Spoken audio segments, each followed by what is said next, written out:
Sostenibilità, rispetto per l'ambiente, design italiano, dal 1968. Epoca Spa, nebulizzatori, pompe a pressione e tutto per il giardinaggio. Epoca Spa. Visita il nostro sito www.epocaspa.com.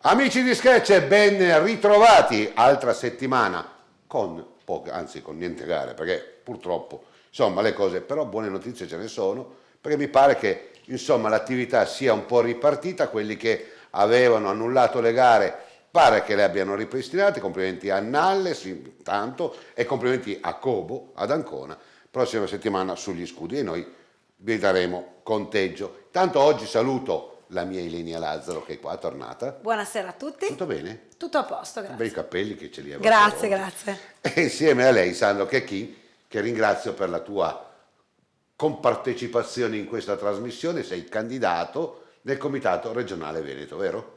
Certamente, grazie a voi dell'ospitalità. E quindi ti fai conoscere. Certamente, grazie. L'alternanza della democrazia. Adesso mi piace andare su questo discorso qua, perché quando sento parlare di democrazia mi viene in mente la partecipazione, no? Quella che un po' sta sciamando, ma ne parleremo. Chiaramente va un saluto al più grande genio del calcio, Diego Armando Maradona. Il mio amico Gianni ha fatto una bella poesia che tanti hanno un po' contestato, perché noi ci piace sempre giudicare, no? Lo dice anche il Papa: se non volete essere giudicati, non giudicate. Per cui lui è stato magico, ha fatto veramente appassionare i cuori di tantissime persone, bambini.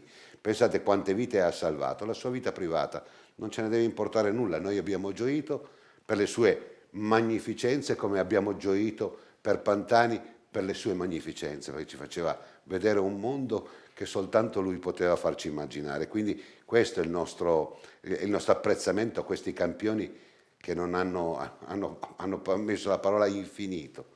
Saranno infiniti, e quindi a tutti coloro, specie nel ciclismo, che gli piace sempre mettere qualcosa davanti. Era un cocainomane, era qua, era là. Siete persone mediocri che pensate al male. Quando uno pensa al male vuol dire che non ha niente di buono, e quindi ve la rimando tutti quanti al mittente. Io penso bene perché credo che in tutte le persone ci sia del bene, come Pantani, come Maradona, che sono stati il miracolo del genio, il miracolo della professionalità e il miracolo veramente della bellezza dello sport. Chiudo con questa. Scusami cara la mia. Doveroso. Doveroso, perché i geni vanno rispettati, no? Uno che guarda, non lo so, un Tintoretto. Van Gogh, ce ne sono tanti. Se non vai a dire cosa mangiava a pranzo, a cena, godi di quello che hanno fatto. E quindi credo che sia il pregiudizio che ammazzi veramente le persone. Sì. È vero. Assolutamente. Sei d'accordo? Sandro, sì. Allora Sandro, intanto ti ho visto qualche volta come giudice di gara e sono contento di averti in trasmissione, perché noi crediamo che la tristezza del ciclismo, e parliamo chiaramente del nostro settore, te la dico così come è la tristezza di Vicenza, dove c'è stato un unico candidato, e vuol dire che quando c'è un unico candidato sappiamo già chi vince, non c'è più Pepe, non c'è più neanche la volontà di mettersi in discussione. Quindi spero che questo possa cambiare. Guarda, è stato l'atteggiamento che ho inseguito io quando si vociferava all'epoca, circa un mesetto fa, di una sola candidatura a livello regionale. Io avevo concluso i miei 2 mandati da presidente dei giudici di gara e così anche a me è venuta questo velo di tristezza nel sapere che in qualsiasi ambiente, quando c'è un candidato unico, vuol dire che quell'ambiente sta perdendo qualcosa. E quindi ho deciso di buttarmi in questa avventura nuova, certamente, però con lo spirito di ravvivare gli animi e se riuscissi semplicemente a creare un po' di aspettativa, un po' di interesse sul nostro ciclismo, avrei già un po' di emozione. un po' di emozione, avrei già raggiunto un bel risultato. Ecco, credo che è un compito arduo, come ce l'avrà Corbanese, chiunque vincerà. Io faccio un passo indietro perché dico, io non voglio passare per quello che tifa per uno, tifa per l'altro, proprio non me ne frega di meno.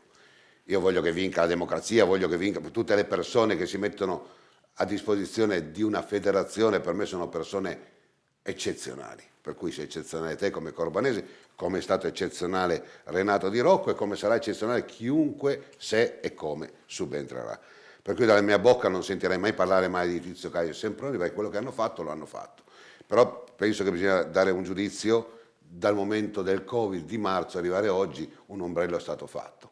È stato, in qualche maniera ci ha messo un po' in copertura, non Renato Di Rocco, ma tutto lo stabilimento. Direi di sì, diciamo, la federazione la Federazione Ciclistica Italiana ha dato dimostrazione di grande interesse e di grande efficienza, questo credo sia innegabile. Siamo state una delle poche federazioni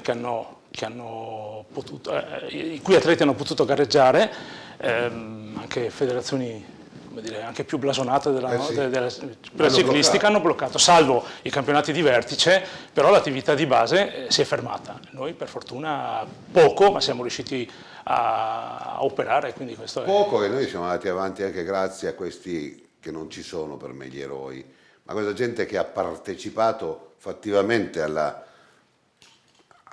cosa comune, alla voglia di partecipare, indipendentemente che quello è uno da una parte e l'altra, simpatico o meno simpatico. Hanno lavorato tanti e tanto. Beh, il fatto tra l'altro che siamo in novembre, che comunque bene o male, per quanto possa essere una stagione... Ormai dicembre, per quanto possa essere strana la stagione di ciclocross, comunque ci sono degli eventi per tutte le categorie. Penso che in questo momento forse è l'unica disciplina endurance che si sta ancora correndo e che si sta correndo a tutti i livelli.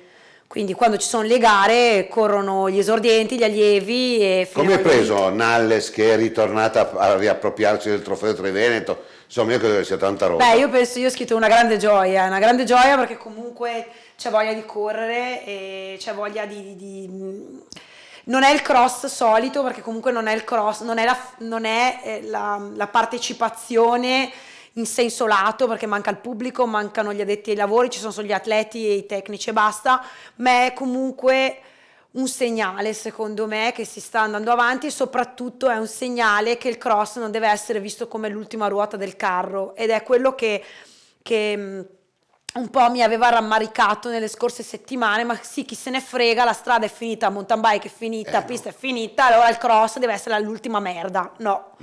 Scusate, scusa il francesismo, ma scusa il francesismo, perché poi a me, sai che poi io mi infervoro su queste cose. Non ti devi infervorare, perché dopo ti no, arrabbi anche troppo, perché l'abbiamo detto, anzi l'avevo detto in telecronaca l'altro giorno, ma poi purtroppo abbiamo avuto un po' di problemi la settimana scorsa, ma abbiamo recuperati. Certo. Ci sono tante società che investono soldi nelle bici a noleggio, che è una cosa che nel cross nessuno dice.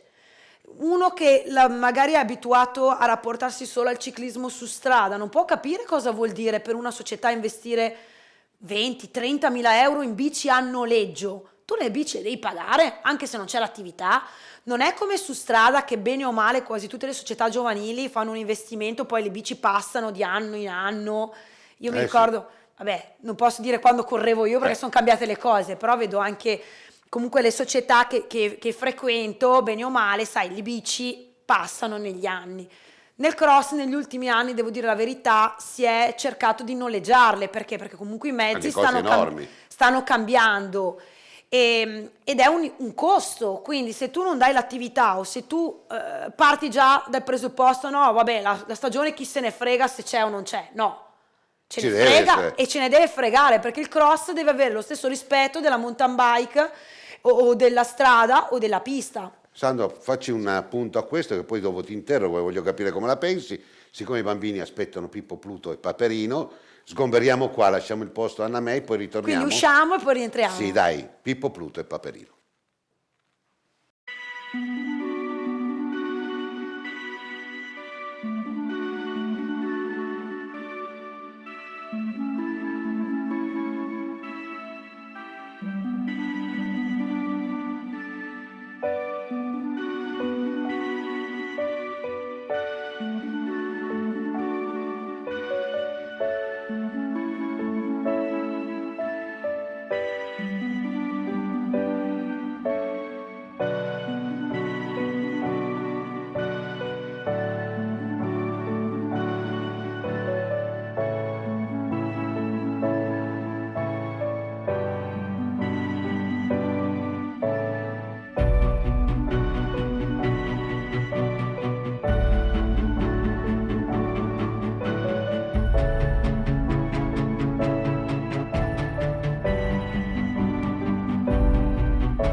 Pippo, Pluto e Paperino. Ciao a tutti ragazzi, da Stella e da me. Eccomi a mostrarvi degli esercizi che potete fare in casa in uno spazio ristretto utilizzando soltanto dei libri 1, 2, 3 e 4.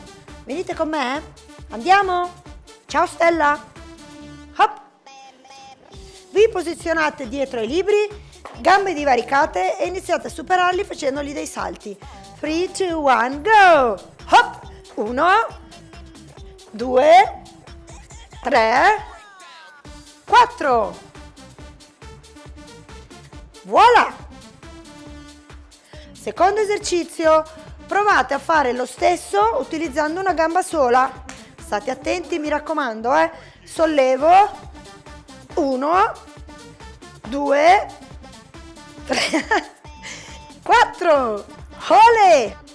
Proviamo adesso a farlo tenendo le gambe divaricate, un pochino di più rispetto a prima. Pronti? Via! Hop! Hop! Hop! Ok. Il passaggio successivo sarà partire con le gambe divaricate e arrivare con le gambe unite. Poi riaprirle e chiuderle ancora. E via così. Divaricate, unite, aperte, unite, aperte. Voilà! Pronti? Andiamo avanti. Ora facciamo invece dei salti laterali. Le gambe sono divaricate come le spalle, salto e voilà! Ricordatevi, andata e ritorno. E voilà! Perfetto! Adesso proviamo a fare lo stesso esercizio, ma facendo mezzo giro intorno a noi stessi. Partiamo, pronti? Via! Hop! Hop! Hop! Hop! E voilà!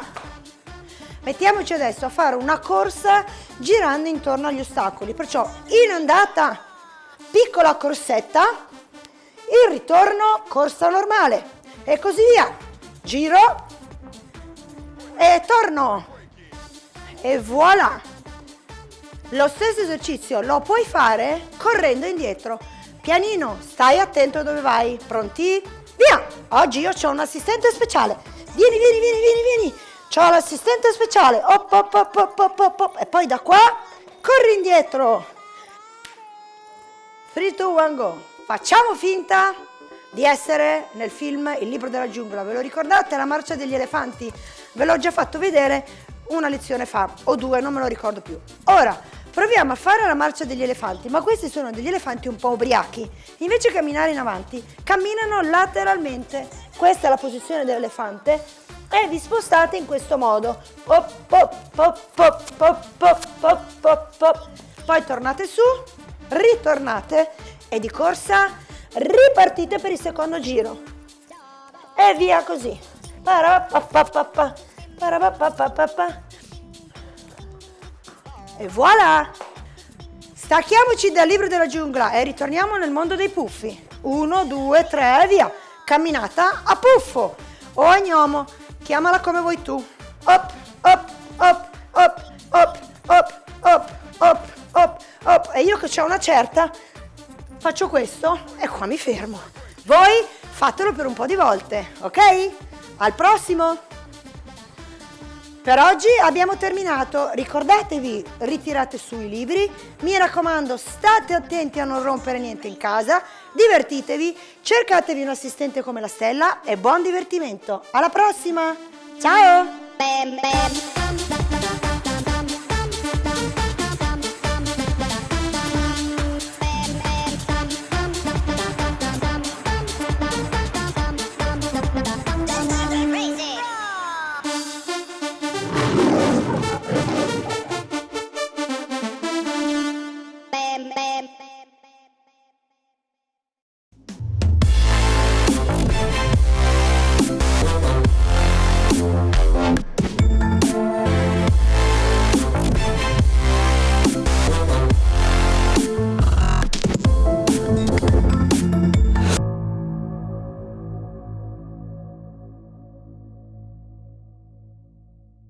Ben rientrate e grazie Anna, grazie per questa bella clip. I bambini sono importanti.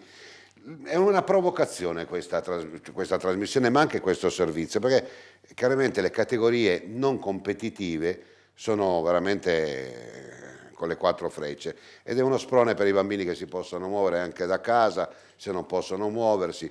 Ce ne libereremo di sto maledetto virus, però adesso portate pazienza e bisogna anche cercare di avere un po' di self-control, è vero Sandro? Certamente. Lei ha detto delle cose vere, io sono solito rapporto con le ruote grasse, ma hai tenuto conto che comunque le ruote grasse all'interno del movimento ciclistico ha superato i tesserati di quello che sono su strada? Sì, sono anni che ne tengo conto. Quando guidavo la categoria dei giudici di gara sono diventato un po' famoso per le mie slide con i numeri e ci eravamo accorti da anni che tutto il fuoristrada stava avanzando tantissimo. Credo, io adesso non ho i dati esatti, ma credo che siamo intorno al 50% dell'attività globale. Certo. Per cui bisogna per forza di cose avere un occhio di attenzione particolare a questo movimento che tra le altre cose mi risulta sia anche in grande evoluzione, in grande fermento. E quindi chi deve guidare le federazioni deve fare i conti, non c'è dubbio. Il ciclismo non si può oramai sdoganare da quello che è, diciamo, o chiudersi in se stesso, che sia strada, mountain bike, che sia ciclocross e tutto quello che gli viene dietro. Deve un po' cercare di uscire fuori da questi ranghi e cominciare a pensare, avere una visione d'insieme che vada un po' fuori dal mondo soltanto della competizione. Abbiamo parlato anche con Corbanese su una eventuale proposta di quella di fare diventare il ciclismo un qualcosa che possa portarci alle passeggiate, riconoscere le figure come gli maestri di sci. Ecco, questo tu ci hai pensato, avete qualcosa anche voi come organizzazione di portare il ciclismo e il cicloturismo e la voce grossa sulle città che possono fare ciclopiste? Allora guarda, il ciclismo oggi bisogna vederlo veramente a 360 gradi, perché la parte agonistica in sé è una nicchia, c'è un mondo che gira intorno a Nibali, certo. che tra l'altro è il mondo che spende. Quindi quando parliamo dei famosi cicloamatori o ciclosportivi, sono quelli che tengono sul mercato. Okay? Questo è giusto. Possiamo fare due cose. Lo diciamo sempre. Ignorarli, che sarebbe l'errore più grande, oppure coinvolgerli all'interno della struttura federale. La struttura federale deve per forza di cose avere una visione veramente ampia su queste attività, benissimo l'agonismo, benissimo il fuoristrada, la strada, la pista, però c'è un mondo, tra le altre cose, proprio con il Covid abbiamo scoperto, come dire, una generazione di biciclettari, uso un termine. Questa gente qua ce la dobbiamo portare a casa. Teniamocela. Ce la teniamo stretta perché, ripeto, è gente che tra l'altro anche investe a volte, probabilmente avranno anche dei figlioli che prima o dopo guarda, io dico, una grande crisi, inforcheranno la bici. Il Covid è stata una grande crisi. Dalle crisi noi siamo stati forse l'unica trasmissione, credo, in Italia ad aver creato un'opportunità, perché abbiamo scommesso ancora da marzo di non abbandonare i nostri telespettatori e dare un'offerta, e abbiamo scoperto, per fortuna direi, vero? Qualcosa che per me era impensabile fino a marzo, devo dirti la verità, questa voglia di compartecipare, questa voglia di andare in bicicletta. Anzi, in questo il ciclismo si è distinto molto dai runner. Io non so cosa ho detto di male quando ho parlato delle scarpe Superga, la Lidl deve avermi ascoltato, e Tracker, adesso devi tutti con queste scarpe, voglio dire, hanno fatto un'operazione di marketing eccezionale, perché sapevano che comunque quelle erano le scarpe. Guarda che non è tanto lontano. No, il ciclismo però ha dato dimostrazione di avere delle persone che hanno voluto, insomma, così incrementare, e forse le biciclette non erano di ultimo tipo, ma comunque ancora biciclette che potevano andare. Sicuramente bisogna guardare sempre alle opportunità e bisogna anche adattarsi, che è una cosa che forse questa epidemia ci ha insegnato.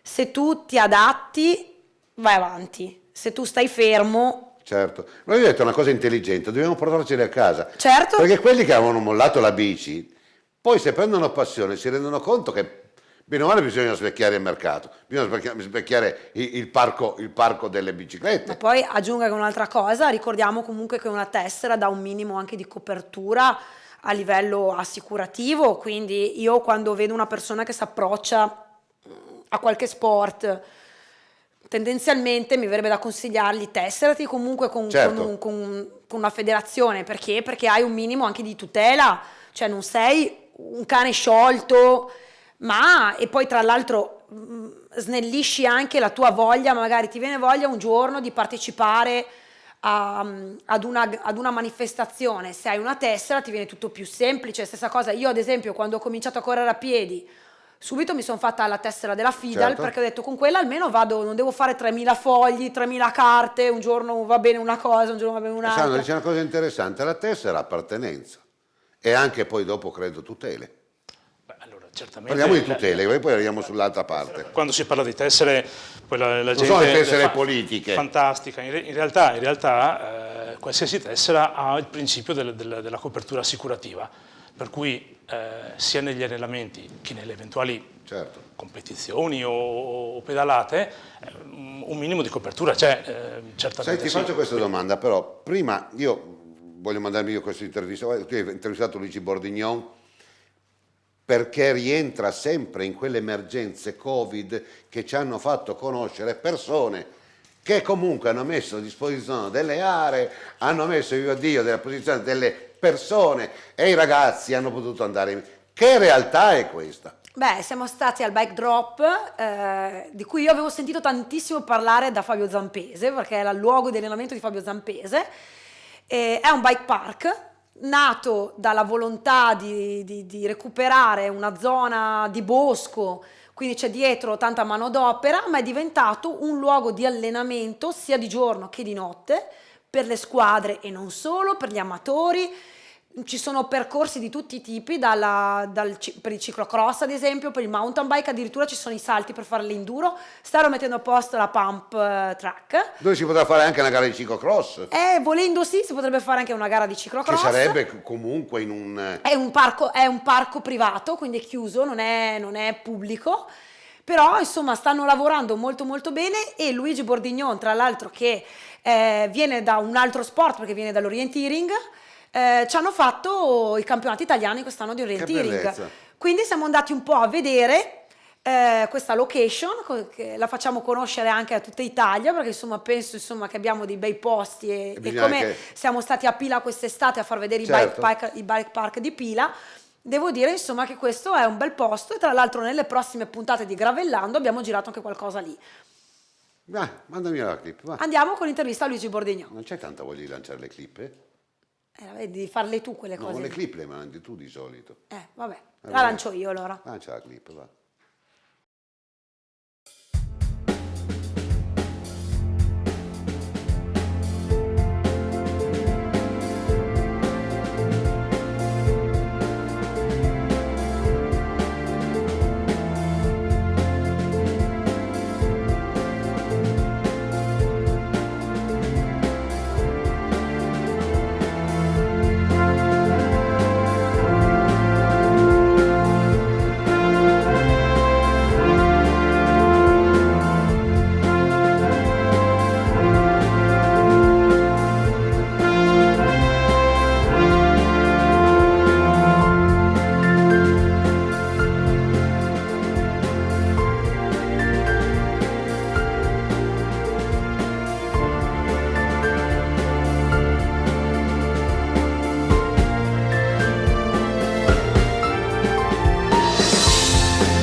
Amici di Scratch, oggi siamo in questa bellissima struttura, una struttura privata dove c'è la possibilità di fare mountain bike, ciclocross, tutte le discipline del gravity anche. Andiamo però a capire dove siamo con Luigi Bordignon. Ciao Luigi! Ciao Ilenia! Allora, tu mi hai contattato tanto tempo fa, andiamo un po' anche a svelare, no, il dietro le quinte, perché mi hai detto sto guardando il gravellando, sto guardando tutte le varie cose che fate con Scratch, perché non venite a trovarci qui a Rock Drop? E siamo venuti a Rock Drop. Innanzitutto dove siamo? Siamo a San Zenone degli Ezzelini, siamo all'interno del parco di Villa Albrizzi e Marini, 9 ettari di parco, di cui 7 dedicati alla mountain bike fondamentalmente.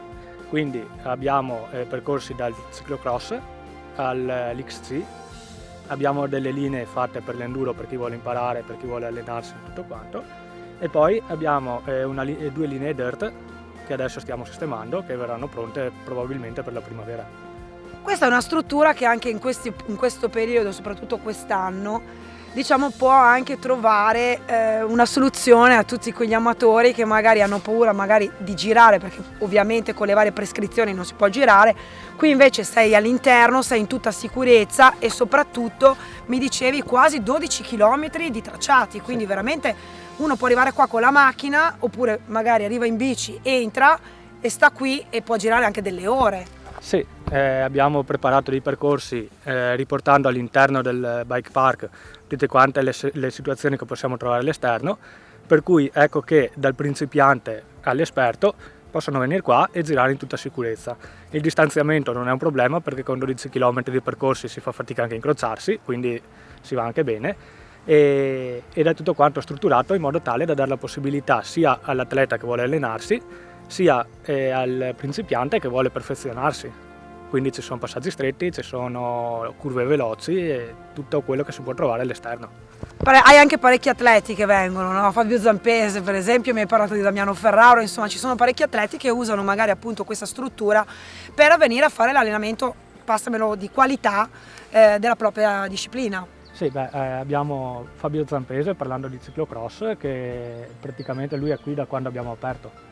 Quindi abbiamo sfruttato le sue conoscenze tecniche anche, e i suoi consigli e i consigli di molti altri atleti comunque, per creare una struttura che sia valida anche per loro. Quindi i percorsi, il tracciato qui adesso dove vanno ad allenarsi, sul fettucciato, attorno a tutti i passaggi che ci sono all'interno della villa, sono tutti passaggi che sono stati creati appunto su indicazione anche degli atleti che venivano, perché venivano a girare, provavano e dicevano ma sarebbe bello trovare questo qua, così. Allora ci si metteva a tavolino, si iniziava a decidere dove poterlo fare e veniva fatto tutto quanto. Teniamo conto che qui è stato spostato quasi niente come terreno. Quindi avete praticamente lavorato su quello che avete trovato? Noi abbiamo seguito i primi sentieri, addirittura siamo partiti dalle tracce degli animali, quindi siamo partiti proprio da zero, abbiamo sfruttato quello che c'era e con qualche piccola modifica abbiamo creato i nuovi sentieri, però tutto quello che c'era già anche prima.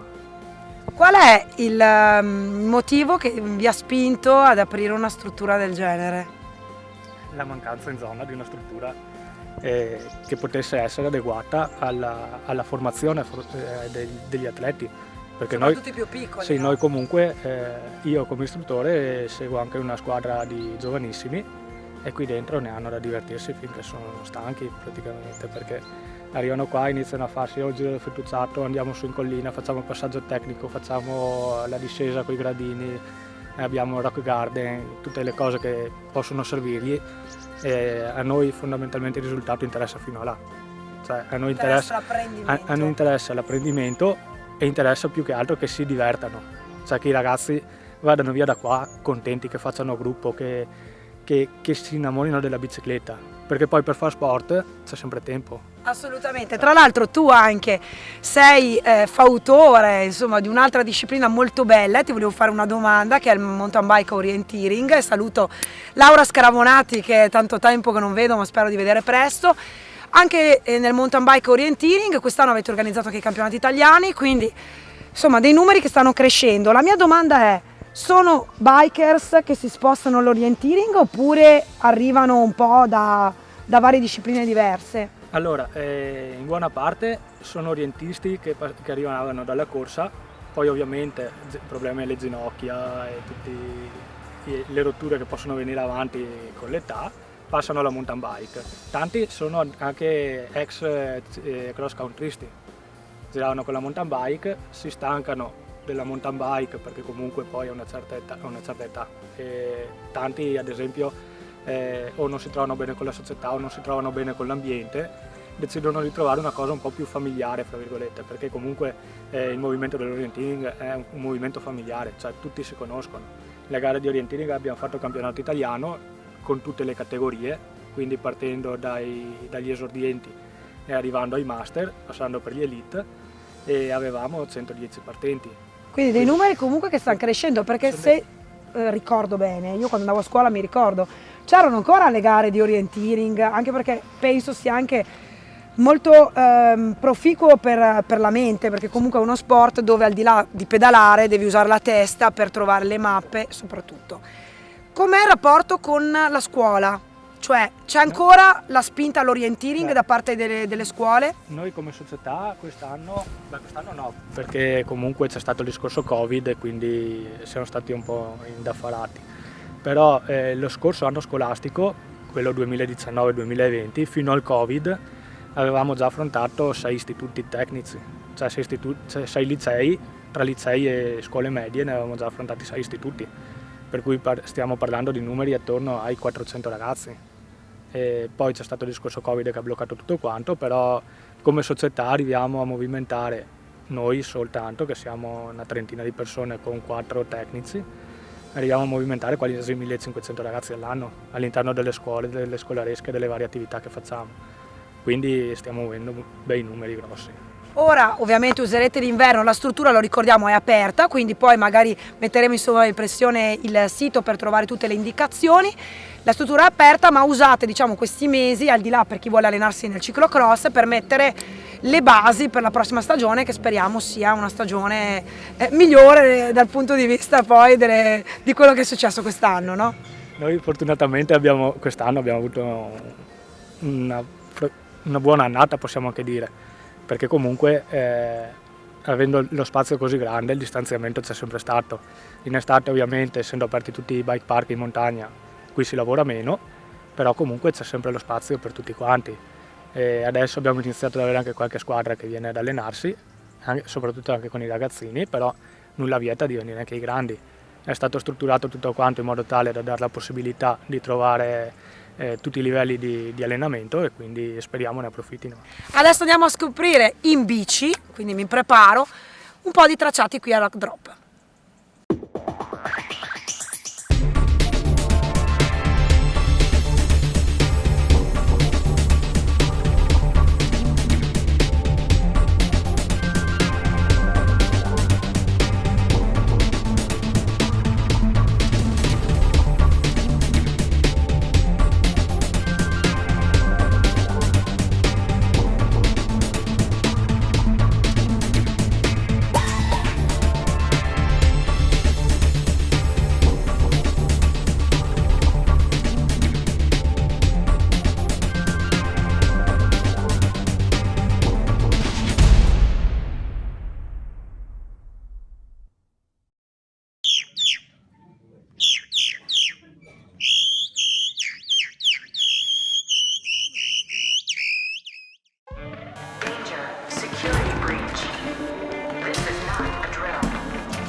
Ben rientrati amici di Scratch, ben rientrati, bella, bella, bella, bella, e quanta gente che si mette a disposizione. Una volta era impensabile pensare che uno aveva un terreno, no, cioè, la lasci là, tanto cresceva l'erba. Fare questi bei parchi, anche questa è un'occasione. Allora, questo atteggiamento va veramente considerato perché c'è un'esigenza di queste strutture che è straordinaria e quindi chi ha queste idee sono persone che vanno aiutate, vanno accompagnate. Certo. Nell'idea che ho io del comitato regionale è quella di poter rappresentare un punto di riferimento per queste persone nei confronti anche delle pubbliche amministrazioni che poi devono in qualche modo regolamentare queste aree, probabilmente con permessi, con autorizzazioni varie, e quindi meglio dell'istituzione federazione non ce n'è come interlocutore in questi casi. Il ruolo del comitato, al di là di tanti altri ragionamenti, secondo me deve essere questo, deve essere autorevole, rappresentante di tutto quello che riguarda la bici. Certo. Da quella in carbonio per fare il cronometro alla Graziella. Sono d'accordo. Devo fare una domanda adesso però, un po' scomoda, la faccio a tutti. Bisogna ogni tanto. Spero. Però io penso che, forse credo che sia un po' anche un po' nella storia, la lontananza, questa lontananza che il comitato regionale o i comitati, io parlo in questo caso del Veneto dove tu stai rappresentando una lontananza chilometrica, siderale con i reali bisogni e degli organizzatori e di chi ha un vivaio. Questa diatriba che una volta era ancora peggiore, il fatto di uno organizzava, se non davi i soldi ai dilettanti, oggi è diventato quasi, io lo dicevo ancora alla Bassanova Ionte, arriverà un momento in cui saranno i corridori a pagare e mi prendevano per matto. Mi sa che siamo arrivati. No, è arrivato, io ero in una riunione tecnica, parlo perché ho l'esperienza, mia moglie lo sa, dico arriverà un momento che non avrete più le 50.000 lire o 50 euro, ma arriverà il momento in cui voi pagherete per chi organizza. Però io credo che qua ci sia un vizio da parte di tutti coloro che si sono susseguiti fino a ieri, questo gap che proprio questa mancanza di comunicazione e forse anche di reciprocità. Io dicevo ai giudici, siete voi che dovete fare un ranking per chi organizza e per chi ha la squadra e come si comporta. Non devo essere io organizzatore a inventarmi fair play oppure dare la bicicletta all'ultimo che arriva perché ha una storia particolare. Sono i giudici che dovrebbero fare un ranking e portarlo alla federazione, al comitato, dire questi hanno 5 stelle, questi hanno 3, questi hanno 2, perché credo che questo sia una cosa importantissima se vogliamo far riappassionare le persone. Beh, hai introdotto un argomento molto, molto articolato. Vabbè, mica allora, non ci venivi. Se era troppo semplice sarebbe stato troppo comodo. Allora, il ciclismo, come dire, è lo specchio anche di un po' della realtà. Negli ultimi 10 anni abbiamo passato 2 crisi economiche, quindi è evidente che questi hanno un impatto devastante nel mondo dello sport. Quello che era possibile, pensabile 10-15 anni fa, prima del 2012, oggi è un sogno, che sia chiaro. Quindi sono cambiati anche gli approcci delle squadre, si sono resi conto che prima c'era una grande disponibilità anche economica, oggi non c'è più. Quindi è già tanto che abbiamo dei matti, uso sto termine in senso affettivo naturalmente, che investono il loro tempo e i loro denari per organizzare le corse, per mantenere vivo tutto l'ambiente. Quindi a questa gente qua bisognerebbe, come dire, costruire e dedicare le statue. Dopodiché, come dire, a parte la filosofia, veniamo anche alle questioni, come dire, organizzative. Quello che hai detto te, il ranking, in realtà c'è. Se parlo dei... C'è, sì. Tecnicamente c'è. Sì, allora, ma mai usato. Più che, come dire, fare la tabellina con i giudizi all'organizzatore, io penso che sia importante, come dire, avere gli occhi della federazione nelle corse, perché probabilmente c'è gente che ci mette la buona volontà, non c'è dubbio, ma probabilmente in alcuni casi potrebbe avere qualche carenza. Allora, se ho delle persone fidate, e potrebbero anche essere i giudici, perché no, che mi segnalano che c'è qualcosa che non funziona, gli vado a dare una mano a quella persona che si sta mettendo l'anima e il cuore, certo. E probabilmente avrebbe bisogno semplicemente di un consiglio o di una buona indicazione. Io adesso mando gravellando, perché sennò poi dopo l'Elenia si arrabbia. No. Dove sei stata con questa gravellando? A casa mia. Ah, cioè in casa? A Vigonza, vicino. Sul mio argine. Ah, Vigonza? Sì. Sull'argine? Sì. Non hai fatto manco strada? No. La lanci tu? Certo. Dai. Questa è la seconda puntata di Gravellando Winter Edition. Oggi impariamo i fondamentali del ciclocross, che detti da me o qualcuno dice lei.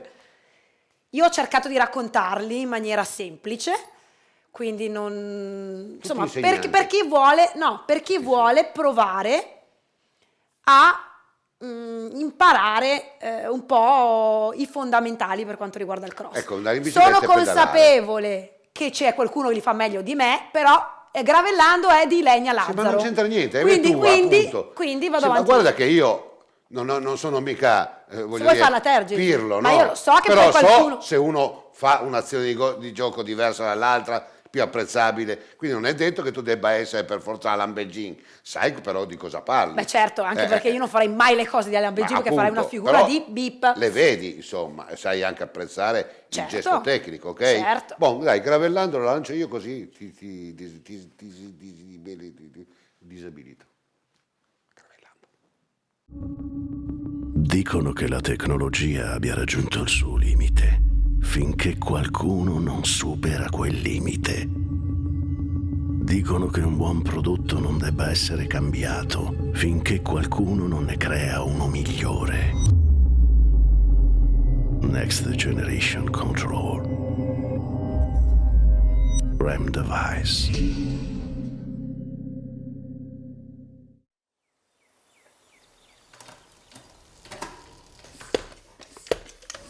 La libertà è la conquista più importante della nostra vita.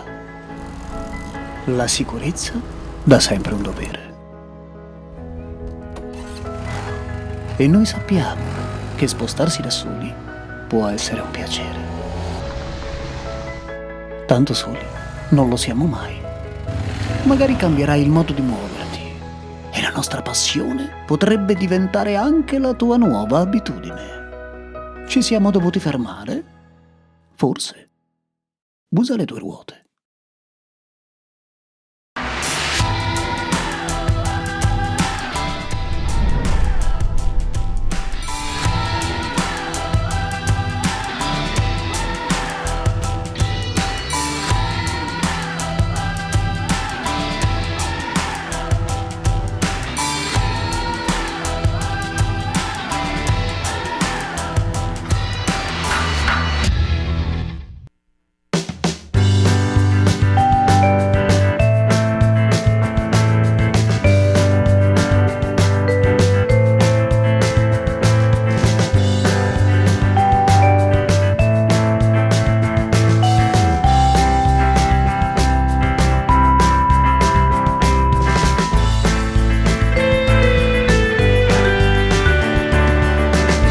Amici di Gravellando con Ilenia, nella seconda puntata stagione autunno-inverno oggi vi daremo alcuni consigli per divertirvi con la bici da ciclocross.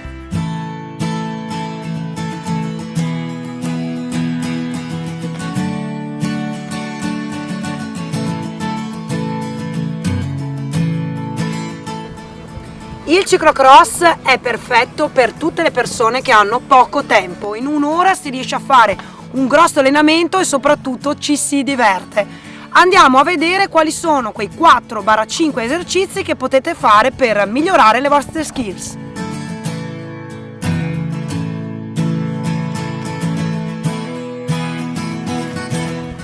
Esercizio numero 1. Dopo un buon riscaldamento, 10-15 minuti, magari facendo anche qualche tirata a ritmo medio, potete fare la simulazione delle salita e discesa dalla bici. Una cosa che sembra basilare, ed è basilare anche nel ciclocross, sembra anche facile, ma vi assicuro che se si comincia magari a 30-40 anni va allenata.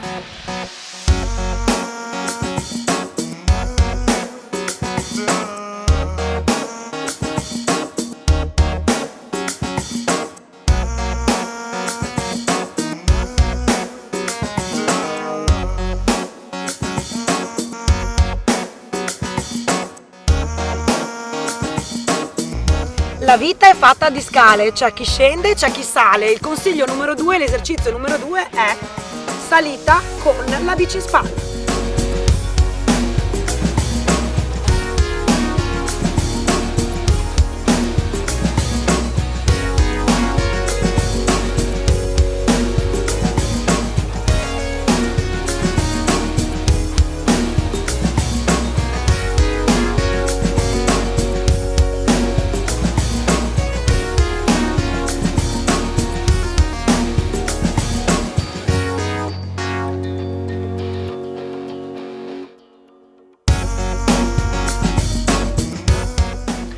Succede anche nelle gare di ciclocross di trovare dei tratti di fango o di sabbia dove bisogna portare la bici in spalla anche in tratti di pianura, quindi il terzo esercizio altro non è che scatti e controscatti con la bici in spalla.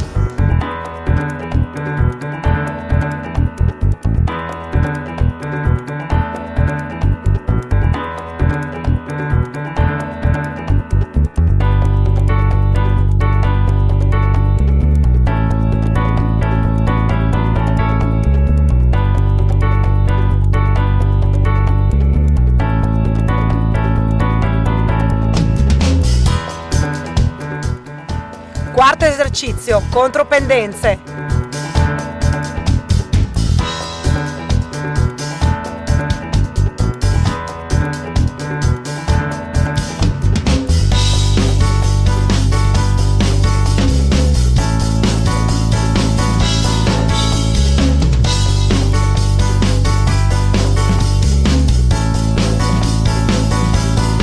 Esercizio, e dopo di questo direi che se fate un'ora così poi mi dite basta Ilenia.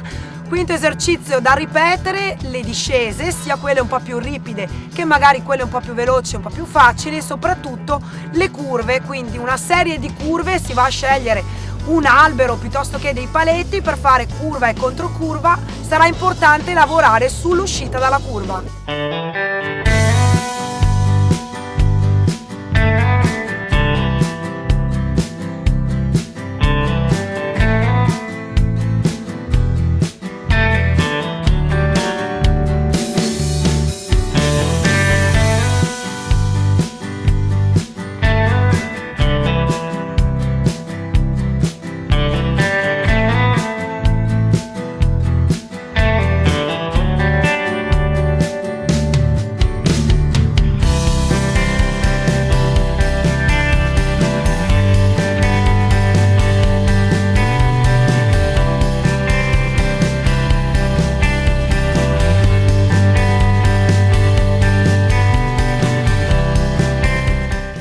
Esercizio numero 6, le partenze. Partenze, piede a terra, da fermo, regolare il pedale perché è molto importante agganciare subito, 20 secondi a tutta e poi recupero.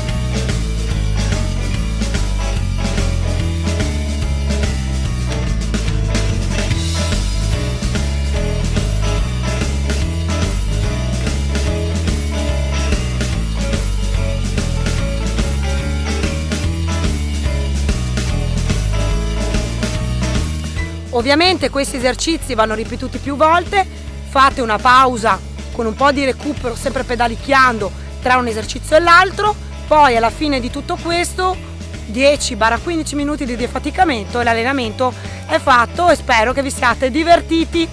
Da Gravelando per Ilenia è tutto, alla prossima!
La mobilità. Siamo abituati a pensare che sia solo spostarsi da A a B. Sicuri? Andare in bici non è solo spostarsi, ma è vivere un'esperienza diversa. Da ogni colpo di pedale può nascere una nuova storia. Tecnologia o tradizione? Poco cambia. L'avventura passa attraverso i pedali. Ed è più vicina di quanto tu pensi. Usa le 2 ruote. Ben rientrati amici di Scratch, grazie a Gravellando e Ilenia Lazzaro. Questo è Gravellando di Ilenia Lazzaro, punto. Non stiamo a fare i fenomeni che poi adesso ti copiamo. Ma è vero, ma sai che adesso tutti dicono Gravellando? Lo so, vabbè. Quando ti dicevo Argesi Gravellando, Io ho detto, Ovola. No, ma è che poi è falsa, veramente è una serpe. Ti ho sempre detto sì, che era una meraviglia, e tu dici, ma no, cazzo dici? No, l'ho inventata io questa ragazza qua, ragazzi, ci può fare. Scusa, sai, Sandro, siamo dei buon temponi, a noi piace divertirci. Per fortuna. Siamo seri, non siamo seriosi. E adesso io voglio pensare che quello che hai detto tu mi facevi riflettere. Credo che anche i comitati, tutti i comitati, che poi dopo ci sarà la centralità per non fare l'errore che abbiamo fatto con il Giro d'Italia delle donne, che ci hanno declassato ranking perché non abbiamo capito l'importanza della televisione, dell'informazione e di chi la fa l'informazione. Chi vi parla sono da 35 anni che faccio questo mestiere e non ho mai dato una notizia se non fossi stato certissimo che quella notizia era vera, non ho mai fatto propaganda e nei social compaio poco perché per dire baggianate andrei al bar, mi bevo una grappa così la faccio un po' in pillettezza e quindi morta là. Io credo che però anche i comitati regionali tutti dovranno fare un passo indietro e capire esattamente qual è il valore di quello che andiamo a proporre agli sponsor, perché io non credo il fatto che non ci siano soldi, io credo il fatto che ci siano sponsor che dicono ma attenzione, chi me la fa fare di andare a investire in quel tipo di gara che non so quando va in onda, non so che ora va in onda. Noi una cosa abbiamo sempre cercato di fare, la precisione di una trasmissione che va in onda, l'orario che sia sempre quello, poche cose, e la serietà. La vedo dura se poi ci appoggiamo a situazioni che sono un po', oppure il tizio che organizza mi dà tanti soldi e se non vedo le transenne chiudo un occhio e non vado a parlare. Io quando facevo Comunità Montana del Brenta, che facevo questa trasmissione, te lo posso giurare, quando vedevo c'erano delle cose che non andavano nella mia organizzazione, nel commento lo dicevo. Questo è cominciamo a pensare che poi dopo cominci a dire siamo credibili. Noi oggi siamo credibili perché non abbiamo ingannato nessuno e i nostri partner continueranno a investire in questa trasmissione perché non abbiamo campato scuse. Guarda, tu parli con un aziendalista, io per mestiere sono un umile commerciale e quindi so quanto importante è, come dire, la serietà nel proporre il prodotto della propria azienda, l'attività della propria azienda e i servizi connessi. Allora, lo trovo quasi scontato che una federazione, un comitato regionale faccia in modo che il proprio prodotto, cioè il movimento ciclistico, sia il più visibile possibile, ma con la serietà, con l'autorevolezza, come dicevo prima. Dopodiché spero che nel passato, ma se toccherà a me ritengo di no, spero che non ci si chiuda. Quindi tutti quelli che hanno a che fare col mondo dell'informazione certo. devono avere come dire, libertà d'azione. Certo lo so che quando come dire, si muovono i giornalisti, gli opinionisti, magari qualche frecciatina, qualche critica fa parte della vita, quindi bisogna saperle accettare, ma io credo che sarebbe un errore enorme quello di chiudersi a riccio e non esportare il prodotto che abbiamo. Abbiamo un prodotto straordinario con un seguito di persone incredibile, dobbiamo investire su questo aspetto, poi che sia il Facebook, che sia la trasmissione non lo so, voi siete più bravi di me su queste cose, però sono certo che più riusciamo a esportare il nostro prodotto nei modi corretti e più la disciplina sportiva. Noi ce lo auguriamo proprio perché avrà abbiamo successo, non c'è abbiamo dubbio. bisogno di brandizzare molto il ciclismo. Questa è una necessità, credo che anche te che lavori nel mondo del marketing, se io prometto faccio una bella cosa, anche perché mi viene in mente, Ilenia, che è cosa recente il Giro d'Italia, se lo hanno declassato non è che si sono inventati, No. Adesso c'è un grande fermento e anche molto attrito tra Spadafora e il CONI, no? Io sono il più liberale di tutti, le tutele che si danno adesso alle professionalità, e chi è che non vuole che passino professioniste? Un conto però è nel calcio, dove le grandi lobby del calcio possono anche assistere e sussistere le squadre di Serie A del calcio, la vedo molto dura nel ciclismo, e quindi se nel 2022 io, poi se volete rispondere mi rispondi, prevedo una cosa, che se non si mette un po' di cervello in questa cosa qua, tanti sport salteranno. Perché le Prevedo donne... ci saranno tante donne a piedi. Ma no, ma non è che Senza a piedi, squadra. smetteranno proprio neanche di pensare di andare in bicicletta. Ma è ovvio, non si può paragonare. Allora, non siamo ipocriti. Allora, io ho commentato tutta la stagione, quindi le differenze fra le gare, Sarebbe auspicabile, le gare in Italia e le gare fuori, insomma, a livello, se devo dargli di giudizi, si vedono. Ma si vedono anche uno che non ha occhio. Sì, perché ma questo lo vedono tutti, però la mia domanda è, non temi il fatto che nel 2022, quando o saranno professioniste, che è giusto, perché guardate che è giusto, la Certo che è tutela giusto. è giusta, però la mia paura è quella che le squadre normali chiudono, ma è come normale. fanno a pagare degli stipendi? Perché là poi devi metterci il discorso delle marchette, a meno che non siano Lì sotto l'esercito. bisognerà fare una scelta, secondo me, ed è molto semplice. È giusto che certe atlete prendano insomma il minimo, Ma almeno anche il io voglio minimo. guadagnare 3.000, ma se non ci sono... Bisogna fare una scelta. All'estero però hanno fatto così. Cioè, a un certo punto hanno detto, cerchiamo di... Io devo andare da Malagò perché ho capito che all'estero fanno così, ma all'estero finanziano quelle 4-5 sì. discipline. Secondo te è giusto, diverso. Nicola, che ci siano delle ragazze di 25 anni che non prendono €1 e che sono mantenute dai no, genitori? assolutamente no. E allora, se non andiamo a rompere sto cavolo di catena, sarà sempre così. Ci saranno squadre che c'erano agli anni miei, che ci sono ancora, che non pagano gli atleti, Ma Nicola. ci sono, mi pare, anche atleti che pagano per poter correre. Questo è il problema. Hai capito? È un Questi gatto sono che si morde anche la coda. sono dei problemi che ci sono. Allora, sì, questi sono dei problemi enormi che se mettono in difficoltà un governo, figuriamoci uno qualunque come il sottoscritto. Come noi, ne parliamo così da appassionati. Certo. Allora, tutto è legato, qualsiasi ambiente, qualsiasi disciplina è legata al mercato.